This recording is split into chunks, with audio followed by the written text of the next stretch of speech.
Hello friends, स्वागत है आपका आपके अपने चैनल स्टडी जीके जीएस में। आज मैं अपने चैनल पे स्टैटिक जीके से संबंधित जो मैंने एक सीरीज़ चला रखी है 1000 क्वेश्चन से रिलेटेड, जो कि सभी प्रतियोगी परीक्षाओं के लिए बहुत ज़्यादा ही महत्वपूर्ण है, उनके मैं अगले 50 प्रश्न कराने जा रही हूं। जैसे कि आप सभी लोग जानते हैं कि मैं इस सीरीज़ के 300 प्रश्न करा चुकी हूं और उनकी 6 वीडियोस मैं ऑलरेडी अपने चैनल पर अपलोड कर चुकी हूं।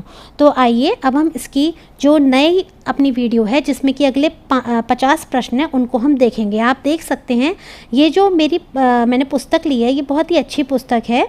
आप देखिएगा आरपी स्टैटिक जीके, और ये आपकी जो नवीन शर्मा सर हैं उनसे रिलेटेड है, उनकी पुस्तक है, और अंकित सर जो हैं उनकी पुस्तक है। और इसमें आप देखिएगा लिखा हुआ है इसमें SSC, CGL, CPO, CHSL, MTS, GD, Delhi police constable, head constable, UP police, sub inspector, constable, jail warden, fireman, DSSP, सभी परीक्षाएं। देखिए आप स्क्रीन पर देख सकते हैं कितनी सारी परीक्षाओं के लिए पुस्तक काफ़ी इंपॉर्टेंट है, इसीलिए मैंने इससे सारे ही इसके जो भी आपके एमसीक्यूज़ है वो मैंने उठा लिए हैं। तो आइए अब हम शुरुआत करेंगे अपने प्रश्नों के साथ।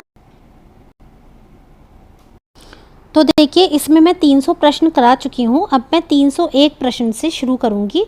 देखिए ओडिसी किसकी कृति है, कि कौन सी ओडिसी? तो ये है आपकी किसकी? होमर की कृति है। कौन सी? ओडिसी।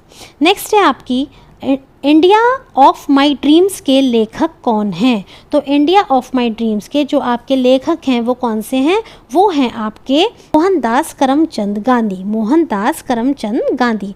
आगे देखते हैं एशियन ड्रामा के लेखक कौन हैं? तो हम देख सकते हैं एशियन ड्रामा बहुत ज़्यादा एग्ज़ाम में पूछी जाती है। इसके जो लेखक हैं आपके वो हैं गुरनार मिडल। हमारी जो अगली पुस्तक है देखिए उसका नाम क्या है, वो है आपकी एपीजे अब्दुल कलाम की आत्मकथा, और इसका जो टाइटल है, ये जो पुस्तक है उसका नाम क्या है? तो आप देख सकते हैं उस पुस्तक का नाम है विंग्स ऑफ फायर। किसकी आत्मकथा है? ये है आपके पूर्व राष्ट्रपति एपीजे अब्दुल कलाम जी की, और ये जो है आपको मिसाइल मैन के नाम से फेमस है। ये भी प्रश्न एग्जाम में पूछ लिया जाता है। अगला है आपका अंग्रेजी की पुस्तक ब्रोकन विंग्स। कौन सी? Broken wings. ये किसकी पुस्तक है? तो आप देख सकते हैं ये आपकी सरोजनी नायडू जी की पुस्तक है ब्रोकन विंग्स। नेक्स्ट देखिएगा हमारी जो अगली पुस्तक है उसकी हम बात करते हैं। अगली पुस्तक है a brief history of time नामक पुस्तक किस वैज्ञानिक ने लिखी है? तो आप देख सकते हैं ये जो पुस्तक है ये लिखी गई है स्टीफन हॉकिंग्स के द्वारा। कौन सी पुस्तक? A brief history of time, के स्टीफन हॉकिंग्स के द्वारा लिखी गई एक पुस्तक है। अगला है गुड अर्थ पुस्तक के लेखक कौन है? तो आप देख सकते हैं इसके जो लेखक हैं वो हैं पर्ल एस बक। कौन है? Pearl S Buck Good Earth पुस्तक के लेखक हैं। अगला देखिएगा द सोशल कॉन्ट्रैक्ट नामक पुस्तक के लेखक इनमें से कौन है? तो द सोशल कॉन्ट्रैक्ट नामक पुस्तक के लेखक कौन है हमारे? तो वो हैं आपके रूसो द सोशल कॉन्ट्रैक्ट। अगले है मिडनाइट्स चिल्ड्रन किसकी पुस्तक है? तो आप देख सकते हैं ये सलमान रुश्दी की पुस्तक है। देखिए सलमान रुश्दी जो हैं वो एक बहुत ही फेमस बाल साहित्यकार हैं, और वो बहुत ही अच्छी अपना साहित्य लिखते हैं जो कि बच्चों से संबंधित होता है। तो देखिए यहाँ पे आपको पता चल रहा है मिडनाइट चिल्ड्रंस, तो सलमान रुश्दी। अगला देखते हैं, हमारा अगला प्रश्न है डिस्कवरी ऑफ इंडिया किसने लिखी है? बहुत आसान है ये, डिस्कवरी ऑफ इंडिया बहुत फेमस बुक है, जवाहरलाल नेहरू जी के द्वारा लिखी गई है डिस्कवरी ऑफ इंडिया। अगली पुस्तक हम अपनी देखते हैं कौन सी है, तो वो है हमारी मदर नामक पुस्तक के लेखक कौन हैं? तो ये हैं आपके मैक्सिम गोर्की। किसके हैं? Maxim Mother. सबसे ज़्यादा प्यार कौन करती है? Maxim Mother. अगला देखते हैं एज यू लाइक इट पुस्तक के रचयिता कौन हैं? तो एज यू लाइक इट पुस्तक के रचयिता हैं विलियम शेक्सपियर की है एज यू लाइक इट। अगला है फीफा के अनुसार गोल पोस्ट की ऊंचाई कितनी होती है? तो फीफा के अनुसार गोल पोस्ट की ऊंचाई होती है 8 फुट। नेक्स्ट है आपका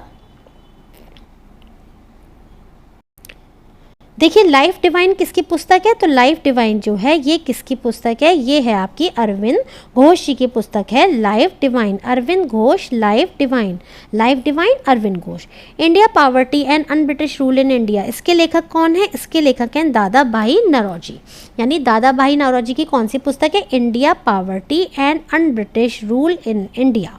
अगला देखिएगा, संयुक्त राष्ट्र के प्रथम महासचिव कौन थे, किसके, संयुक्त राष्ट्र के। आप जानते हैं ना यूएन के बारे में, यूएन ऑर्गेनाइजेशन जो है, तो उसके बारे में पूछ रहे हैं कि बताइए इसके जो महासचिव थे पहले वो कौन थे, तो वो आप देख सकते हैं वो थे आपके त्रिगवे ली।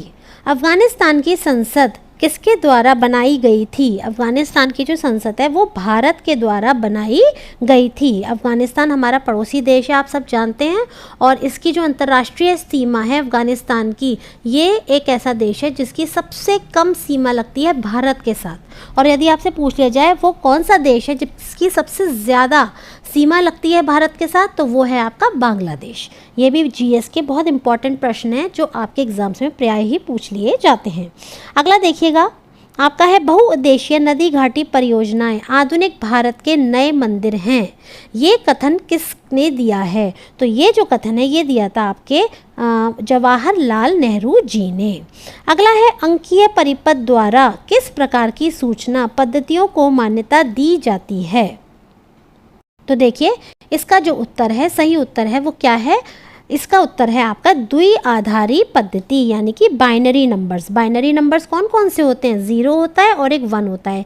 देखिए फ्रेंड्स, यदि आप कंप्यूटर से संबंधित वन लाइनर्स को देखना चाहते हैं, इंपॉर्टेंट वन लाइनर्स को, तो आप मेरी प्लेलिस्ट में जाकर कंप्यूटर्स की प्लेलिस्ट चेक कर सकते हैं। उसमें मैंने 4 वीडियोस बना रखी हैं जिसमें कंप्यूटर के सभी महत्वपूर्ण वन लाइनर्स को मैंने समावेशित किया है। अगला देखिएगा, निम्नलिखित में कौन राजनीतिज्ञ नहीं था, तो कौन राजनीतिज्ञ नहीं था निम्नलिखित में से, तो आप देख सकते हैं कौन नहीं था, तो एक तो आपके गुजराल ये थे, जयललिता थी, और आपके HN बहुगुणा भी थे, जबकि SL बहुगुणा आपके राजनीतिज्ञ नहीं थे। ये किससे संबंधित थे, ये आपके चिपको आंदोलन से संबंधित थे। अगला है, मदन मोहन मालवीय ने द हिंदुस्तान टाइम्स की अर्थव्यवस्था के लिए निम्नलिखित में से किस बैंक से ऋण लिया था, द हिंदुस्तान टाइम्स की अर्थव्यवस्था के लिए, तो देखिए आप देख सकते हैं जो इसका सही उत्तर है वो है आपका पंजाब नेशनल बैंक। कौन सा है, पंजाब नेशनल बैंक। आनंद वन स्थापित करने के लिए कौन विख्यात है, आनंद वन, तो ये है बाबा आमटे। बाबा आमटे आनंद वन के संस्थापक हैं, बाबा आमटे आनंद वन, बाबा आमटे आनंद वन। अगला देखिए, अधिकतम ऊंचाई वाला असैनिक विमान पतन कौन सा है, सबसे ज़्यादा ऊंचाई वाला, तो आप देख सकते हैं इसका जो सही उत्तर है वो है आपका चीन में सबसे अधिकतम ऊंचाई वाला असैनिक विमान पतन है। अगला देखिएगा, संसाधनों के अधिक उपयोग को लोक त्रासदी कहा जाता है, इसका प्रतिपादन किसने किया था, तो इसका जो प्रतिपादन किया था वो किसने कहा, ये वाली बात ये किया आपकी गैरे हॉर्डन ने। गैरे हॉर्डन ने कहा कि संसाधनों का अधिक उपयोग को लोक त्रासदी, यानी संसाधन जो है जैसे हमारे नेचुरल रिसोर्सेज हैं मान लीजिए, तो यदि हम उनका एक पॉइंट के बाद एक्सेसिव यूज़ करते हैं तो फिर क्या होगा, इससे हमारी लोक त्रासदी यानी कि त्रासदी होगी, क्योंकि उनका नुकसान होगा, डिप्लीटेशन ऑफ रिसोर्सेज होगा नेचुरल रिसोर्सेज का। तो हमें जो हमारे नेचुरल रिसोर्सेज हैं अकॉर्डिंग टू आर नीड, अपनी आवश्यकता के अनुसार ही प्रयोग करने चाहिए, और उनका जो प्रयोग है वो ऑप्टिमम लेवल पे होना चाहिए। जैसे पानी है, पानी एक नेचुरल रिसोर्स है, तो हमें उतना पानी यूज़ करना चाहिए जितना हमारे लिए आवश्यक है। अनावश्यक रूप से पानी को बहाना ये क्या है, ये लोक त्रासदी। आज देखिए क्या है, पीने के लिए पानी कई जगह पर ख़त्म हो गया है, भूजल का स्तर जो है कई जगहों पे नीचे गिरता जा रहा है, तो इस बात से आप समझ सकते हैं। तो देखिए गैरे हार्डन। अगला देखिएगा, वैशाखु उत्सव भारत में किस राज्य से जुड़ा हुआ है, तो ये आपका जुड़ा हुआ है असम से। कौन सा, वैशाखु उत्सव। अगला देखते हैं, द लेजेंड ऑफ लक्ष्मी प्रसाद पुस्तक किसने लिखी है, तो ये जो पुस्तक है कौन सी, द लेजेंड ऑफ लक्ष्मी प्रसाद पुस्तक, ये आपके लिखी गई है ट्विंकल खन्ना के द्वारा, ट्विंकल खन्ना के द्वारा। अगला देखिए, भारतीय वानिकी अनुसंधान एवं शिक्षा परिषद कहाँ स्थित है, भारतीय वानिकी अनुसंधान एवं शिक्षा परिषद ये कहाँ पर स्थित है, ये है आपका देहरादून में, देहरादून में भारतीय वानिकी अनुसंधान।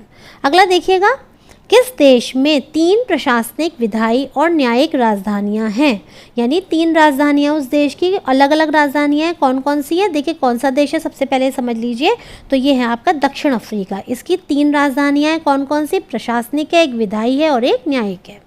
अगला देखिएगा, ग्राम राज्य के माध्यम से राम राज्य के बारे में किसने कहा था? तो ये आप देख सकते हैं किसने कहा था, तो ये महात्मा गांधी जी ने कहा था। क्या कहा था?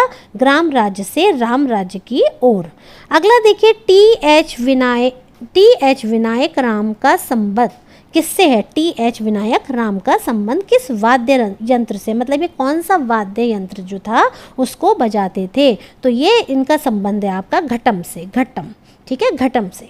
अगला देखिएगा, निम्नलिखित में से कौन सा उपन्यास भारत के स्वतंत्रता सेनानियों के लिए प्रेरणा का स्रोत बना था? जो भारत के जिस समय भारत में स्वतंत्रता संग्राम चल रहा था, तो जो स्वतंत्रता सेनानी थे, तो कौन सा ऐसा उपन्यास था जिससे उनको काफ़ी प्रेरणा मिल रही थी? तो वो आपका उपन्यास था आनंद मठ। कौन सा था?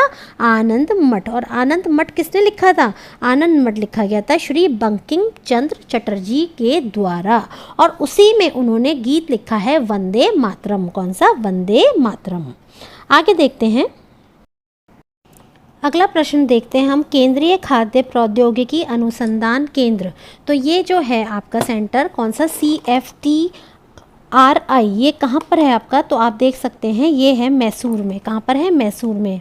अगला देखिएगा, भारतीय विज्ञान संस्थान कहाँ पर स्थित है? भारतीय विज्ञान संस्थान, तो ये आपका स्थित है कहाँ पे? ये है आपका बेंगलुरु में। भारतीय विज्ञान संस्थान, विज्ञान बेंगलुरु, विज्ञान बेंगलुरु। अगला देखिएगा, भारतीय वन सेवा की स्थापना कब की गई थी?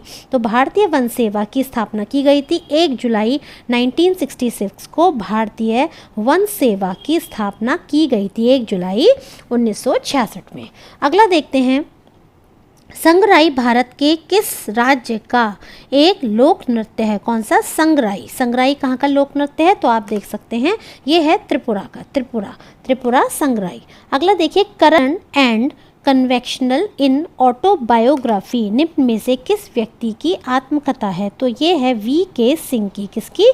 VK सिंह की। अगला देखिएगा, सलहेस, कौन सा? सलहेस त्योहार ये किस राज्य में मनाया जाता है? तो ये मनाया जाता है आपका बिहार में। कौन सा? सलहेस, ठीक है, बिहार में मनाया जाता है सलहेस त्योहार, सलहेस। अगला देखिए, निम्नलिखित में से कौन विदेशी मूल की पहली ओडिसी नृत्यांगना थी जिन्हें 2006 में पद्मश्री से सम्मानित किया गया था? तो ये आप देख सकते हैं कौन सी थी, ये है आपकी इलियाना सिटारिस्टी। इलियाना सिटारिस्टी ये क्या थी? विदेशी मूल की पहली ओडिसी नृत्यांगना थी जिन्हें 2006 में पद्मश्री से सम्मानित किया गया था।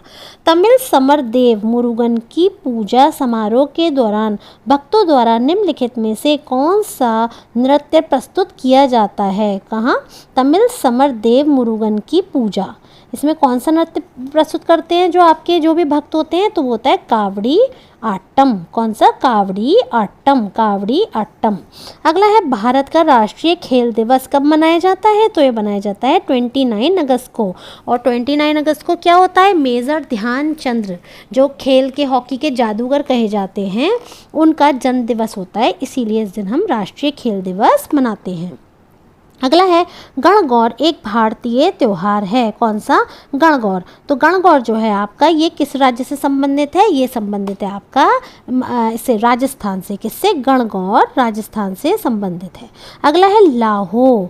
लाहो किस राज्य का लोक नृत्य है? तो लाहो जो लोक नृत्य है वो है आपका मेघालय से। लाहो मेघालय, लाहो मेघालय। अगला है, देखिए हमारा नेक्स्ट प्रश्न है प्रश्न नंबर 350।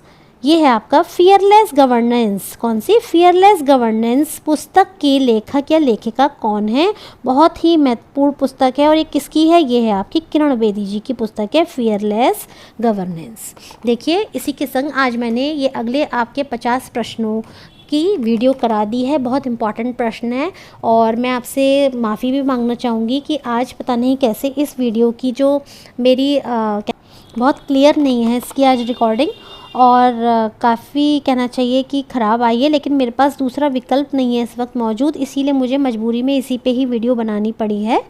और इसके लिए मैं आपसे माफ़ी मांगती हूँ। आगे मेरी जो वीडियोज़ हैं वो आपको सही, साफ़ और अच्छे उसमें ही मिलेंगी, और इसको आप सुन लीजिएगा। निश्चित ही रूप से ये आपकी परीक्षा में लाभकारी या लाभदायक हो सकती है। धन्यवाद।